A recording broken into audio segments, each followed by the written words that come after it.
नालंदा विश्वविद्यालय, तक्षशिला विश्वविद्यालय, आपने नाम तो ज़रूर सुना होगा। ये वो यूनिवर्सिटी थी जहाँ देश विदेश से लोग पढ़ने आया करते थे। मेरे भारत की संस्कृति इतनी समृद्ध थी कि हमारे वेद पुराणों में भी सबसे ज़्यादा वैज्ञानिक तर्क देखने को मिलते हैं और पूरा का पूरा सनातन धर्म विज्ञान पर चलता है। तो इसी प्रकार एक समय था जब भारत में सभी विदेशी लोग शिक्षा ग्रहण करने के लिए आते थे, लेकिन भारत की खुशहाली समृद्धि को देखकर कुछ लुटेरे भारत आए जिन्होंने भारत को लूटना शुरू कर दिया।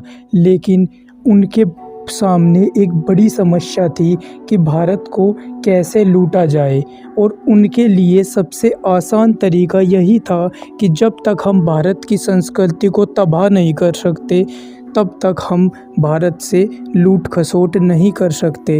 इसलिए उन्होंने भारत की संस्कृति और शिक्षा को ध्वस्त करना शुरू किया और नालंदा विश्वविद्यालय, जो 1100 के आसपास बख्तियार खिलजी ने उसकी 3 मंजिला पुस्तकालय को पूरा जला दिया, जिसमें हमारा पूरा ज्ञान का पिटारा स्थित था, जिसमें काफ़ी वेद पुराण और वैज्ञानिक खोजों वाली पुस्तकें थी। धीरे धीरे भारत की संस्कृति को तबाह करते गए और एक समय ऐसा आया कि भारत को गुलामी की जंजीरों में बांध दिया गया।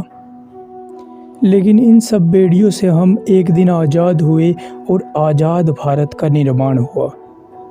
फिर भी हम आज़ादी प्राप्त कर चुके थे, लेकिन भारत की संस्कृति को पुनर्जीवित करने के लिए कभी भी एक कदम भी नहीं उठाया गया, जिस कारण सभी भारतीयों का धीरे धीरे एक मत हो गया कि जब तक हम विदेशी संस्कृतियों को नहीं मान लेते, हम शक्तिशाली समृद्ध नहीं बन सकते। और उस रास्ते पर चलते हुए हमने सब कुछ गंवा दिया, क्योंकि चाणक्य ने भी कहा है कि एक देश, एक राष्ट्र तभी समृद्ध हो सकता है जब उसकी आधुनिकता के साथ साथ वह सांस्कृतिक विरासतों का भी विकास और पूर्ण निर्माण हो। इसलिए जब भी हमारे देश की सांस्कृतिक विरासतों का पुनर्निर्माण किया जाता है, हमारे देश के संस्कारों को पुनर्जीवित किया जाता है, तो उसका हम सबको साथ मिलकर एक साथ इकट्ठे होकर साथ देना चाहिए, ना कि उसका विरोध करना चाहिए। राजनीति बहुत होती रहेगी, हम एक दूसरे को धर्म, जाति, ऊंच नीच के तराजू पर फिर कभी तोल लेंगे, लेकिन आज हमारे सामने वो मौका है जब प्रभु श्री राम अयोध्या में आ रहे हैं। वैसे तो प्रभु श्री राम हमारे दिलों में विराजमान है, लेकिन फिर भी जो हमारे आराध्य है वे प्रभु श्री राम, जिन्होंने हमें सिखाया कि कैसे सभी संघर्षों को हंसते हंसते मुस्कुराते हुए पार कर जाना चाहिए और कैसे हर एक परिस्थिति में हमें डटकर सामना करना चाहिए। वे प्रभु श्री राम जिन्होंने हमें बताया कि अपने संस्कारों पर हमेशा कैसे अडिग रहना चाहिए। वे प्रभु राम जिन्होंने हमें सिखाया कि ऊंच नीच से ऊपर उठकर एक मानवता के धर्म को निभाना चाहिए। कोई ऊंचा नहीं है, कोई नीचा नहीं है, क्योंकि 14 वर्ष वनवास में रहकर वे वानरों के साथ रहे। उन्होंने माता सबरी के झूठे बेर खाए।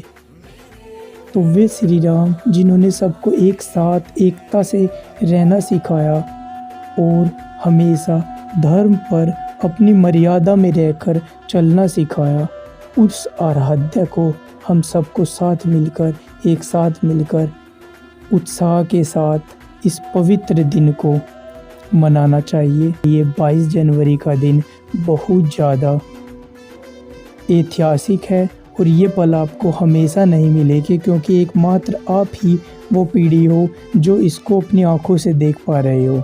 आज इस दिन को बड़ी धूमधाम से खुशी के साथ मनाना चाहिए, और ये बहुत खुशी का मौका है कि जब प्रभु श्री राम अयोध्या में विराजमान होंगे तो हमारी आने वाली पीढ़ियाँ उनसे प्रेरणा लेगी।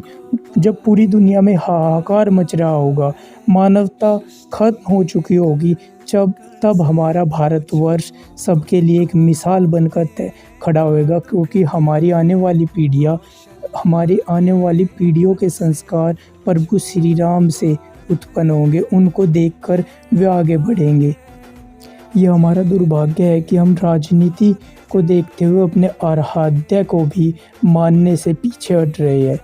भले ही आप किसी भी राजनीतिक पार्टी को मानते हो, लेकिन 22 जनवरी का दिन हम सब के लिए एक बहुत बड़ा दिन है, तो इसको अच्छे से खुशी के साथ मनाना चाहिए और प्रभु श्री राम से विनती करना चाहिए, प्रभु श्री राम से प्रार्थना करनी चाहिए कि हमारी आने वाली पीढ़ियाँ भी आपसे बहुत कुछ सीखे। जय सिया राम।